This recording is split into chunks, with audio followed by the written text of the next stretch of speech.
우리 느헤미야 말씀을 가지고 우리 같이 함께 말씀을 나눌 텐데요. 우리 모든 사람들은 여러 가지 모양의 근심을 가지고 살아갑니다. 인생을 살면 살수록 우리 마음에 평온해지는 것이 아니고 오히려 더 많은 근심과 걱정거리가 생기는 것이 우리가 살아가는 현실의 모습이 아닌가 생각합니다. 왜 우리는 이렇게 근심을 하며 살아갈까요? 근심을 안 하면 좋겠는데 우리 속에 왜 근심이 이렇게 있을까요?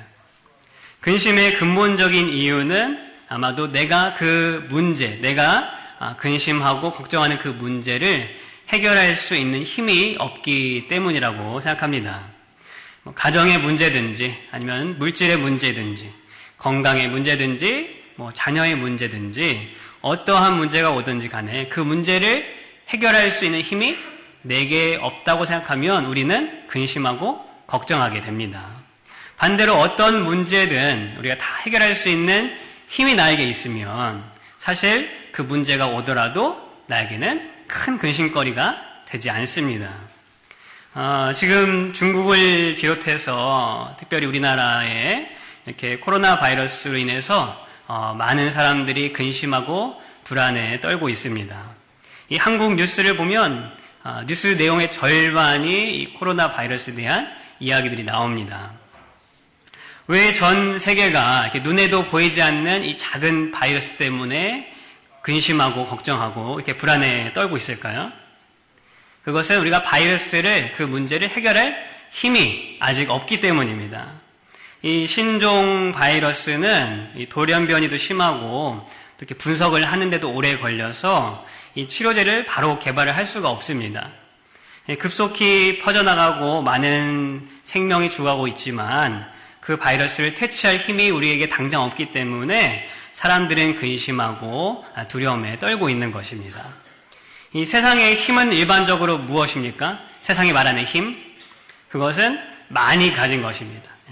돈이든 지식이든 어떤 정보든 아니면 어떤 인간관계든 사람이든 그런 것들을 많이 가지는 것이 세상의 힘입니다. 그런 힘이 많으면 많을수록 사람들은 어떻게 해요? 내가 겪고 있는 그런 문제에 대한 근심들, 불안을 떨칠 수 있다고 생각을 합니다. 그러나 그리스도인의 힘은 무엇입니까? 예수님을 믿는 사람들의 힘. 오늘 본문 말씀에 느헤미야가 말을 하는 것처럼 우리 그리스도인, 하나님 백성의 힘은 바로 하나님을 기뻐하는 것이 우리의 힘인 줄 믿습니다. 다른 말로 하면 하나님이 우리와 함께 하시는 것. 그것이 우리에게는 힘입니다.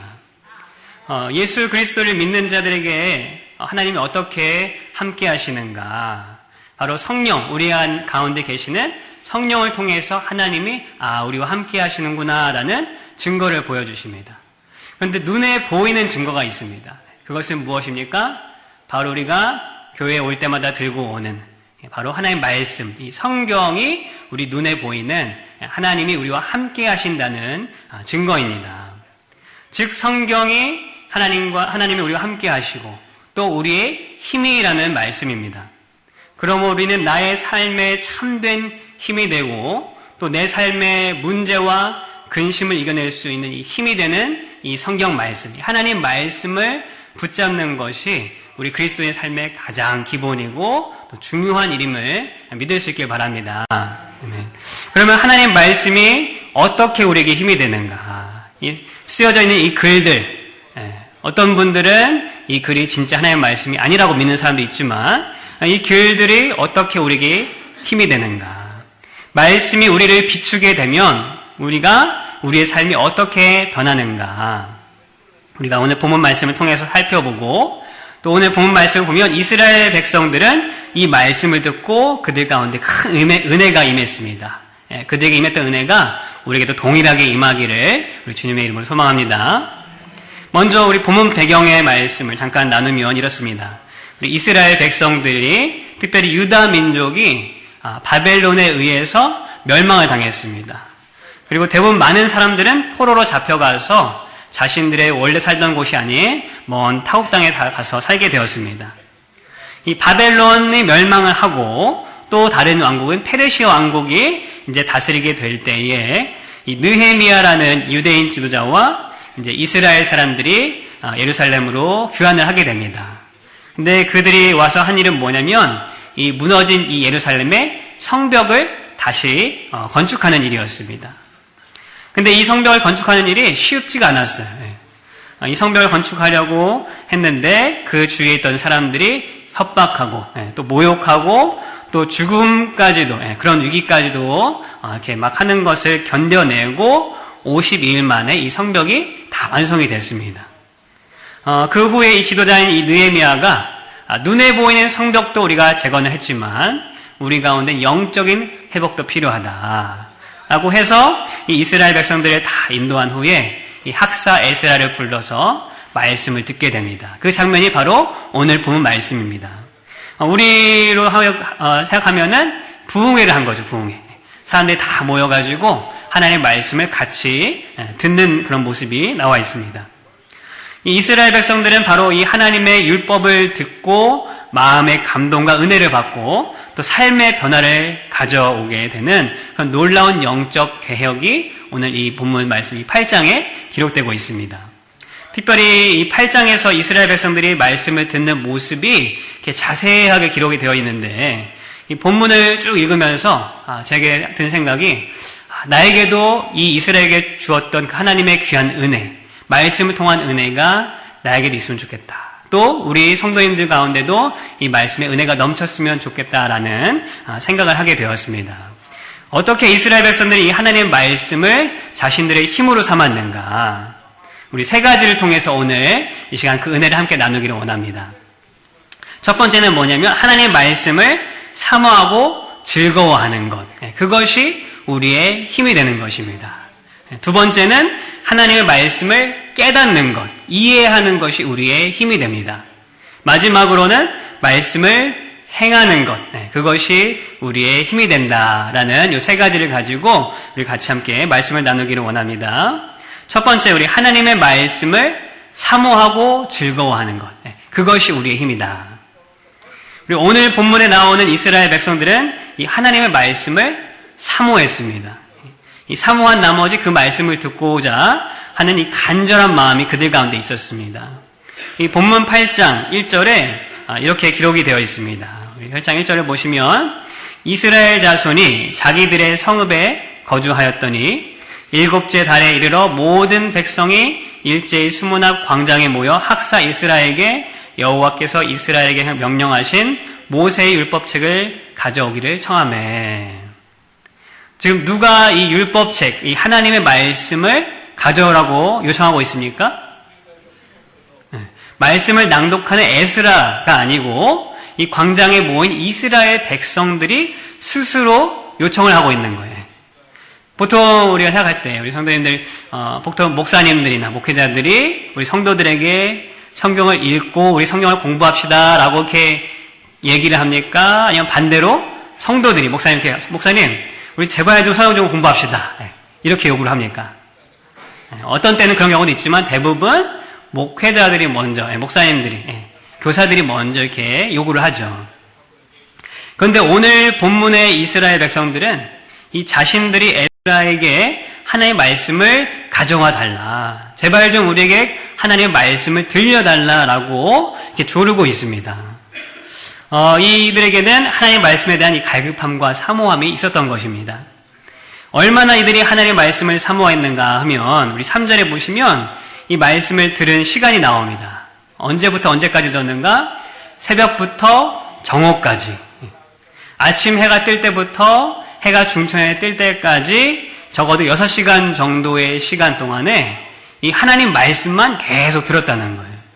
상상해 가세요. 6시간 동안 성경 말씀을 계속 듣는. 이스라엘은 중동 지역입니다. 그렇죠? 이 정오가 되어서 멈춘 것은 그들이 멈추고 싶어서 멈춘 것이 아니라 아마도 이들이 있는 그 지역의 상황에 대해서 도저히 더 들을 수 없어서 멈췄을 가능성이 많습니다. 왜냐하면은 지금 이들이 있는 곳은 어디예요? 광장에 모여서 광장, 넓은 뜰. 그런데 뭐 지금이야 뭐 의자가 있고 뭐 가릴 수 있는 어떤 뭐 체양이 있지만 그 당시에는 그런 것이 없었죠. 그러니까 그냥 뜰 안에서 또 이들이 그냥 그 땡볕을 받으면서 6시간 말씀을 듣는다는 것은 사실 그들이 위험한 그런 일일 수도 있습니다. 그래서 해가 쨍쨍 내려질 때에 멈춘 것이지 아마 그들은 더 말씀을 사모하고 더 듣고 싶어 했을지도 모릅니다. 심지어 이들은 하나님의 말씀을 어떻게 듣습니까? 오늘 읽은 5절 말씀을 보면 5절 말씀에 보면 이렇게 기록이 되어 있습니다. 에스라가 모든 백성 위에 서서 그들 목전에 책을 펴니 책을 펼 때에 모든 백성이 일어서니라. 에스라가 말씀을 전할 때 백성들이 일어나서 듣는다는 거예요. 특별히 그 책을 딱 에스라가 펼 때에 일어납니다. 한번 그 장면을 상상해 보세요. 머릿속으로. 온 백성들이 아침에 해가 뜨기 시작하면서 광장에 모여듭니다. 그리고 에스라에게 우리에게 하나님 말씀을 읽어주십시오 라고 이제 요청을 하고 에스라가 강단에 섭니다. 그리고 그 말씀을 다 읽으려고 책을 펼 때에 모든 백성들이 다 일어나요. 그리고 에스라가 이 하나님을 이제 칭송하고 높이는 이제 경배를 할 때에 모든 백성들이 어떻게 응답합니까? 아멘, 아멘 하고 응답을 하고 경배를 합니다. 그런 그림이 그려지세요, 머릿속에? 이들이 하나님을 향한 그 하나님의 말씀을 향한 이 사모함과 경외함이 얼마나 많았는가. 성도 여러분, 우리에게는 하나님의 말씀이 정말로 진리이고 삶의 기준이고 힘이라고 믿는다면 우리는 다른 무엇보다도 그분의 말씀을 또 이 본문의 이스라엘 백성들처럼 사랑해야 할 줄 믿습니다. 하나님의 말씀을 가까이 해야 할 줄 믿습니다. 한번 여러분 마음속에 생각을 해보세요. 내가 하나님의 말씀을 얼마나 사랑하는가. 내가 성경 읽는 것, 또 성경 배우는 것을 내가 얼마나 좋아하는가. 성도님들이 성경을 얼마나 사랑하는지 말씀하지 않아도 우리가 주간에 하는 성경 공부들을 보면, 나오시는 인원들을 보면 우리가 대략적으로 짐작을 할 수가 있죠. 저 자신을 돌아보더라도 성경 말씀이 좋은 것은 알지만 내가 성경 읽고 배우는 것을 정말로 내가 사랑한다 라고 말하기에는 좀 부끄러운 모습이 있습니다. 우리는 새벽부터 정오까지 말씀을 듣는 그런 사모함이 있기는커녕 어쩌면 일주일에 하루 이 30분 동안 말씀 듣는 것도 힘들어하진 않는지 우리 모습을 돌아볼 수 있길 바랍니다. 우리가 정말로 그리스도인이라고 한다면 이 성경 말씀이 중요하고 하나님의 말씀이 나의 삶의 힘이라는 것을 안다면 우리에게는 그런 사모하는 마음이 있어야 될 줄 믿습니다. 우리는 왜 그런 성경에 대한 이 사모한 마음이 부족할까요? 우리는 왜 성경을 우리 이스라엘 백성들처럼 이 본문에 나와 있는 이스라엘 백성들처럼 즐거워하지 않을까요? 그 이유 중에 하나는 우리 삶에 다른 즐거움을 주는 그런 요소들이 너무 많기 때문입니다. 하나님 말씀에 집중하고 가까이 하는데 방해하는 요소들이 우리 주위에는 많고 또 우리는 그것에 현혹돼서 쉽게 넘어가기 때문입니다. 우리 현대인들에게 가장 큰 방해 요소 중에 하나 무엇인지 아십니까? 작지만 큰 방해 요소. 바로 우리 손에 들고 있는 핸드폰입니다. 많은 제가 이제 신학서적 읽어보면은 거기에 대해서 말을 하고 있는 책들이 많아요. 저도 마찬가지지만 아침에 일어나면 제일 먼저 손에 가는 게 뭐예요? 핸드폰 보고, 시계 보고, 날씨 보고, 이메일 체크하고, 뉴스 보고. 물론 이제 필요한 것들이 있긴 하지만, 그렇게 우리의 하루를 시작하지 않고, 우리가 하루를 시작할 때에 아침에 눈 뜨자마자 하나님의 말씀을 열고, 한 절이라도 읽고 묵상하는 그런 모습이 된다면, 우리의 삶의 모습은 어떻게 변할까요? 말을 하지 않더라도 다 아시겠죠. 그러한 삶에 하나님이 찾아오시고 또 그런 말씀을 사모하는 자들에게 하나님의 은혜와 도우심이 더하지 않겠습니까? 시편 1편은 누가 복된 사람이라고 말하고 있습니까? 2절에 보면은 오직 여호와의 율법을 어떻게 해요? 즐거워하여 그의 율법을 주야로 묵상하는 그 사람을 복된 사람이다 라고 말하고 있습니다. 하나님의 말씀을 즐거워하는 사람, 원어를 직역을 하면 하나님의 말씀 속에서 우리의 기쁨을 하나님 말씀 속에서 찾는다라는 뜻이에요. 우리의 즐거움과 기쁨을 세상의 다른 곳에서 찾는 것이 아니고 내 기쁨과 즐거움을 이 하나님이 주신 말씀 속에서 찾는 사람, 그 사람이 복된 사람이라고 말씀하고 있는 것입니다. 저도 요새 성경을 더욱 좋아하고 또 더욱 사랑하려고 제가 읽고 듣고 훈련하고 있습니다. 근데 성경을 매일 읽고 듣다 보니까 그 말씀이 정말로 내게 힘이 되는구나. 그런 것이 내 삶에서 느껴지고 더욱더 성경을 가까이 하게 되는 것을 제 자신을 통해서 볼 수 있었습니다. 하나님의 말씀을 즐거워하는 것이 왜 우리에게 힘이 될까요? 말씀 자체가 또 하나님의 그 말씀이 우리의 심령 가운데에 심령을 만지시고 변화시키는 힘도 있지만 우리에게 삶의 실제적으로 우리 피부에 와닿는 것은 뭐냐면 내가 성경을 가까이 하고 성경을 읽는 그 시간만큼 우리는 우리의 삶의 다른 것에 신경을 쓰는 시간을 줄이게 됩니다. 그만큼 또 근심하는 시간이 줄어들기 때문에 이 성경을 읽는 것, 성경을 즐거워하는 것이 우리에게 힘이 된다는 것입니다. 이스라엘 백성들은 지금 어떠했습니까? 지금 본문에 나온 백성들은 하나님의 은혜가 있어서 이렇게 성경 말씀을 사모하는 마음이 있었지만 사실 성경에 나와 있는 다른 시대의 이스라엘 백성들은 그렇게 하나님의 말씀을 즐거워했던 사람들이 아니었습니다. 즐거워하지 않고 오히려 하나님의 말씀을 떠났고 그 떠난 그 빈 자리, 그 마음속에 뭐가 채워졌습니까? 바로 우상과 세상의 즐거움들이 채워진 것을 우리가 다른 성경을 통해서 알 수 있습니다. 성도 여러분, 우리가 다른 것보다 이 하나님의 말씀을 사랑하는 자들이 됩시다. 하나님 말씀 안에서만 참된 즐거움과 기쁨을 찾는 그런 복된 자들이 다 될 수 있기를 바랍니다. 내 노력과 의지로 잘 되지 않는다는 것 우리가 잘 알고 있습니다. 그러니 더욱 하나님의 우리가 은혜를 구하고 또 그 말씀 가운데에 참된 기쁨을 누리는 그런 신앙생활하는 우리 모두가 될 수 있기를 바랍니다. 두 번째로 하나님의 말씀을 깨닫는 것, 깨닫는 것이 우리에게 힘이 됩니다. 이스라엘 백성들이 하나님의 율법을 듣는데 특이한 점이 있습니다. 우리는 이렇게 보통 예배를 드리고 어떤 집회를 하면 앞에서 이렇게 말하는 사람이 있으면 그 사람의 말에만 집중을 하게 되죠. 그래서 큰 어떤 운동장 같은 큰 공간이다 하더라도 이 마이크 시스템이 있어서 멀리 있는 사람도 같은 시간대에 말하는 그 앞에 스피커의 말을 들을 수가 있어요. 그런데 지금 본문에는 그렇지가 않습니다. 7절에 보면 이제 여러 사람의 이름이 등장합니다.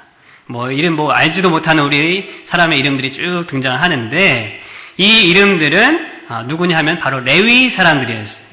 하나님의 제사를 돕고 말씀을 공부하고 가르치는 그 레위 사람들이었습니다. 그들이 백성들의 중간중간에 서서 바로 앞에서 읽어주는 그 에스라의 말씀을 전달을 해주는 거예요. 주위에 서서. 왜냐하면 그 당시에는 마이크 시스템 같은 것이 없기 때문에 멀리 있으면 잘 들리지 않을 수가 있죠. 그래서 그 레위 사람들이 중간중간에 서서 그 말씀을 그 백성들에게, 주위에 있는 백성들에게 전달을 하고 있었던 것입니다. 그런데 그냥 단순히 전달만 한 것이 아니라 이 사람들은 어떻게 해요?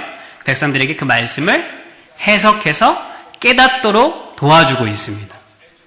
깨닫게 한다는 뜻은 바로 이해하도록 도와준다는 뜻입니다.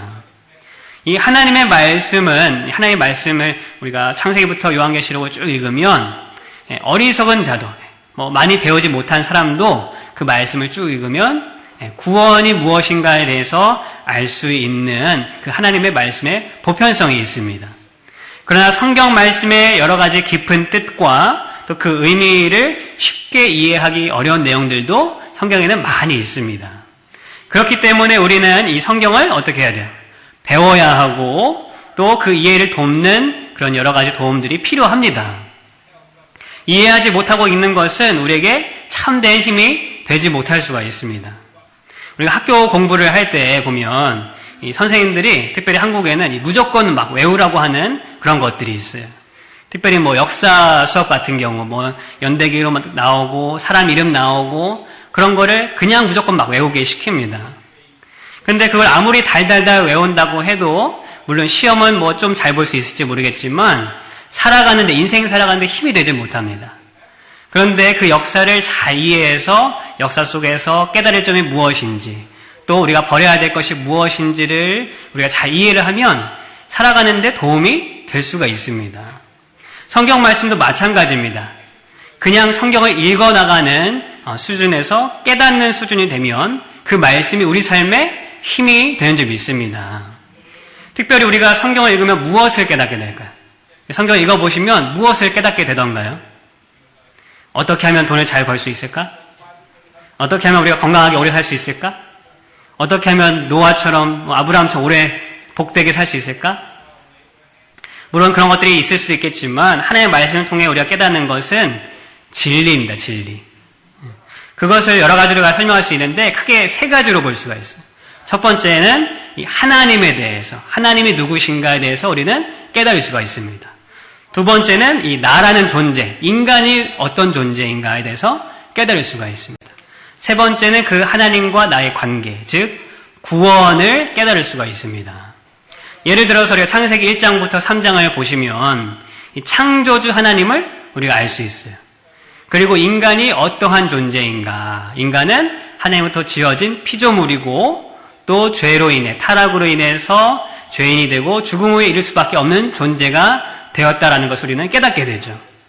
마지막으로 하나님은 그 죄악된 인간을 짐승을 잡아서 옷을 입혀주시고 또 그리스도에 대한 약속을 주시면서 그 구원에 대해 이야기하는 것을 우리가 성경을 1장, 3장을 보면서 알 수가 있습니다. 우리는 어떤 성경이든지 이 하나님 말씀을 읽을 때 이 세 가지를 찾고 깨달으면서 읽을 수 있어야 합니다. 그러면 그것을 깨달았을 때, 이해했을 때, 하나님이 누구시구나. 내가 어떤 존재구나. 하나님의 구원이라는 것은 이런 것이구나 라는 것을 깨달았을 때에 하나님이 주시는 은혜가 우리에게 주어질 것입니다. 이스라엘 백성들은 에스라가 말씀을 읽을 때 그리고 그들 사이에 있던 레위인들이 그 말씀을 이해하도록 도와주었을 때에 이 하나님의 은혜가 임했고 그 반응을 보였습니다. 근데 어떻게 이들이 반응을 보였죠? 그 말씀을 듣고 9절에 보니까 백성이 율법의 말씀을 듣고 다 우는지라 눈물을 흘렸대요. 이스라엘 백성들의 반응은 눈물이었습니다. 왜 이들이 울었을까요? 무엇을 그들이 깨달아서 눈물을 흘렸을까요? 우리 성도님들이 혹시 말씀을 읽으면서 아니면 설교 말씀을 들으면서 이렇게 눈물이 흘렀던 적이 있습니까? 언제 무엇 때문에 이렇게 눈물이 나던가요? 하나님이 얼마나 크신 분이신가, 그리고 내가 얼마나 작고 내가 얼마나 죄악된지를 깨달을 때, 그리고 그럼에도 불구하고 하나님이 나를 그분의 자녀로 불러주시고 예수 그리스도의 생명으로 우리를 살려주셨다라는 그 사실을 깨달았을 때 우리는 그 은혜와 감격으로 인해서 눈물을 흘릴 수밖에 없습니다. 저도 어렸을 때 학창 시절 때 이렇게 설교를 듣고 또 말씀을 읽으면서 나는 하나님 앞에 참 죄인이구나. 그렇지만 하나님은 그런 나를 예수님을 통해서 살리시고 또 새롭게 하시는구나 라는 것을 깨달았을 때 눈물을 흘렸던 그런 경험들이 있습니다. 성도님들, 우리는 하루하루를 살면서 무엇을 깨닫고 살아야 할까요? 인생에 지나가는 어떤 허무함들, 아니면 나의 어떤 나약해지는 모습을 보고, 초라한 모습들을 보고, 사랑받지 못한 내 모습을 보고, 아니면 사라질 것들을 만족하는, 사라질 것들, 세상 것들을 보면서 만족하는 그런 헛된 즐거움을 깨닫고 살아야 할까요? 우리는 하나님 앞에 내 존재가 무엇인가를 발견하고 말씀을 통해서 매일매일 깨닫고 또 그 하나님께서 나를 회복하시고 또 새롭게 하시고 구원하셔서 하나님의 일을 나를 통해 이루신다라는 사실을 깨달아야 될 줄 믿습니다. 그리고 그 우리가 삶의 그 모습을 향해 나아갈 때에 말씀을 통한 그 힘이 우리 가운데 있을 줄 주님의 이름으로 축원합니다. 마지막으로 가장 중요한 것은 바로 말씀을 행하는 것. 말씀을 행하는 것이 우리의 힘이 됩니다. 이 느헤미야가 10절에서 울고 있는 백성들에게 말합니다. 근심하지 말고 서로 음식을 나눠 먹고 하나님을 인해 기뻐하라 라고 말을 합니다. 어떻게 보면 한참 은혜를 받고 자신들의 죄악에 슬퍼하면서 울고 있는데 이런 말을 한다는 것이 좀 엉뚱한 말이라고 생각할 수 있습니다. 오히려 그래, 우리가 이 하나님의 은혜를 받고 보니까 우리가 참 은혜 받고 보니까 참 회개해야 되겠다. 그래, 우리 같이 회개하고 금식하자라고 해야 맞는 말일 수가 있습니다. 그러나 느헤미야는 이날은 성회, 즉 거룩한 날이라고 하면서 슬퍼하지 말라고 이들에게 명합니다. 이날은 어떤 날인가 보면 이 8장 1절에 보면 이 시기가 7째 달이라고 나오는데 이 모세를 통해서 주신 이 절기 중에 이스라엘 그 유대의 절기 중에 나팔절이라는 그 절기에 해당하는 것을 우리가 알 수 있습니다. 이 나팔절은 무엇이냐면은 우리가 쓰는 이 달력에 따라서는 9월 정도 되는 날인데 새해와 같습니다. 새해. 우리가처럼 New Year. 유대인들에게는 이 날이 새로운 한 해를 시작하는 날이에요. 또한 지금 느헤미야와 이스라엘 백성들에게는 52일 동안의 이 성벽 공사를 어떻게 해요? 잘 마치고 완성하는 그런 기쁜 날이었습니다. 그래서 이들의 지도자인 이 느헤미야는 우리가 슬퍼할 것이 아니다. 우리를 새롭게 하시고 성벽 공사의 귀한 일을 마치게 하신 이 하나님을 인해 기뻐하라라고 명하고 있는 것입니다. 근데 중요한 것은 무엇인가 하면 이 느헤미야의 말을 이 이스라엘 백성들이 그대로 행동하고 순종한다는 것이에요. 우리 12절에 보시면 이 백성들이 느헤미야의 말을 행하는데 이제 먹고 마시고 나누어주고 잔치를 하는 거죠. 그리고 기뻐하는데 어떻게 기뻐합니까? 크게 기뻐했다라고 기록이 되어 있어요. 이 느헤미야가 말한 것을 100% 순종한 것이 아니고 120% 더 확실하게 순종을 하는 모습을 우리가 볼 수가 있습니다. 그리고 오늘 본문 이후에 나오는 것은 이 초막절이라는 그 절기를 이 모세 율법에 기록된 그대로 행하면서 하나님을 기뻐하고 즐거워하는 모습이 나옵니다. 이들이 느헤미야의 말과 이 하나님의 말씀에 어떻게 이렇게 철저하게 순종할 수 있었을까요? 지도자인 느헤미야가 시키니까 너희들 근심하지 말고 기뻐해라. 우리가 먹고 나누고 하나님 앞에 감사하며 잔치하자 라고 시켜서 그랬을까요? 성경은 어떻게 기록하고 있습니까? 우리 12절 하반절에 보시면 이는 그들이 그 읽어 들려준 말을 밝히 알미라라고 기록되어 있습니다. 그들이 말씀을 깨달았어요. 그리고 그 말씀에 순종하고 말씀을 따라 행했을 때 백성들은 전에는 누릴 수 없었던 큰 기쁨을 알게 되었고 또 삶의 힘을 누리게 된 것입니다. 그렇습니다. 결국 하나님의 말씀은 언제 힘이 됩니까? 우리가 그 말씀을 듣고 행해서 순종할 때, 그때에 우리 삶 가운데 진정한 능력이 되는 줄을 믿습니다. 하나님의 말씀을 통해 우리는 말씀대로 살아가고 또 그렇게 행동할 동기를 얻습니다. 하나님의 말씀을 들으면 은혜를 받으면 내가 이렇게 살아야지 하는 마음이 우리 마음속에 시작이 됩니다. 그런데 그것이 정작 행동으로 나타나지 않으면 그 말씀은 진정한 나의 삶의 힘이 될 수는 없습니다. 우리가 때로는 깨닫고 알고 행하는 경우도 많지만 사실 반대로 행하고 나서 그 말이 이런 말이구나라는 것을 깨닫는 경우가 있습니다. 무슨 말씀인가 하면은 이제 운동을 배우는 것이 보통 그러한데 제가 이제 대학교 이 마지막 4학년 때 전공 수업이 다 들어서 이제 남은 시간에 이 테니스를 들었어요. 학교에서 테니스를 가르쳐줘서 테니스를 들었습니다. 이제 기초부터 하나씩 알려주는데 이제 앞에 선생님이 설명을 해주죠. 이렇게 치십시오. 설명해 주는데 그 말을 들으면 그렇게 치는구나 하고 바로 가서 다 칠 수 있습니까? 아니죠. 그 말을 듣고 내가 따라서 해봐야 돼요. 그리고 그 말들을 하다 보면 그때 이 설명한 말이 이 말이구나라고 깨닫게 되고 점점 나아지는 것을 볼 수가 있습니다. 하나님의 말씀도 마찬가지입니다. 말씀을 사모하고 하나님이 주시는 깨달음과 은혜가 우리 가운데 있으면 우리가 비록 다 알지는 하더라도 하나씩 우리가 그 말씀에 따라서 따라 행해 볼 때에 순종할 때에 우리 그 말씀이 진정한 힘이 되는 것입니다. 이 하나님의 말씀대로 살아볼 수 있길 바랍니다. 별로 살아보고 싶은 마음이 없으세요? 하나님의 말씀대로 살아볼 수 있기를 바랍니다. 그리고 내가 말씀대로 살아보니까 정말로 하나님의 말씀이 맞더라 라고 고백하는 그런 경험들이 우리에게 있길 바랍니다. 저 지금 몇 번씩 성도님들에게 이렇게 하나님의 말씀대로 삽시다라고 이렇게 권면하고 있지만 사실 우리가 현실에 나가면은 그게 쉽지 않다라는 것은 잘 알고 있습니다. 그러나 잘 안 된다고 해서 포기하면 정말로 안 됩니다.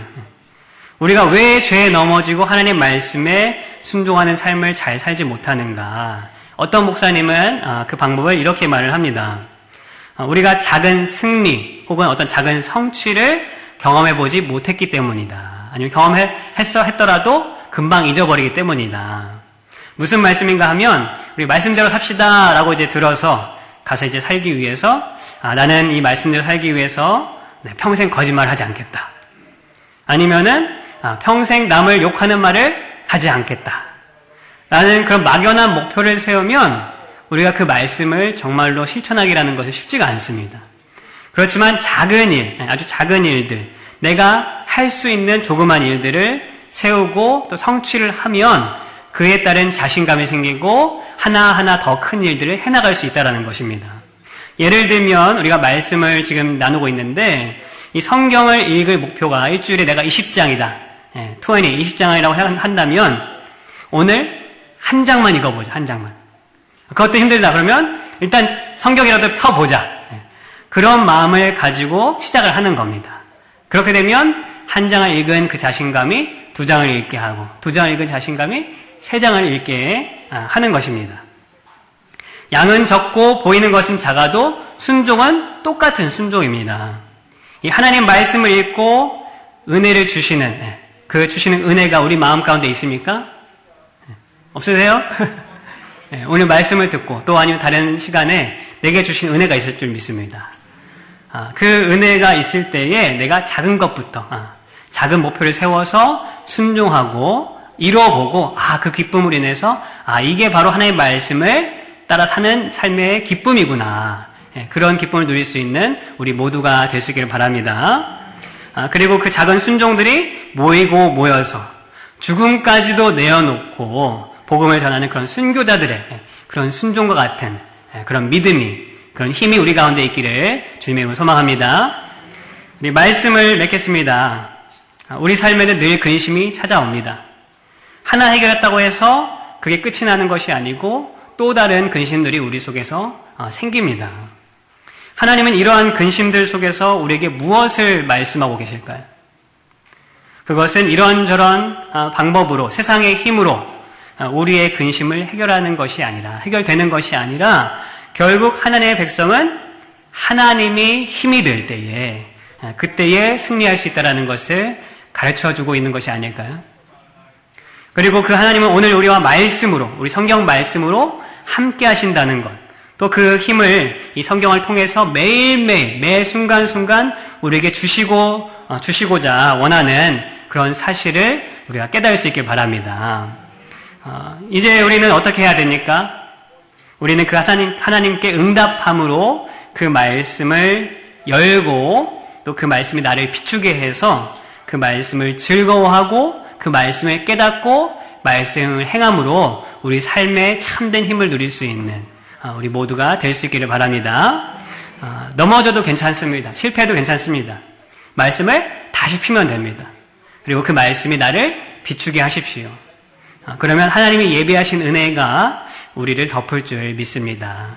그 믿음으로 살아가는 저와 우리 모두가 되기를 우리 주님의 이름으로 축복합니다. 기도하겠습니다.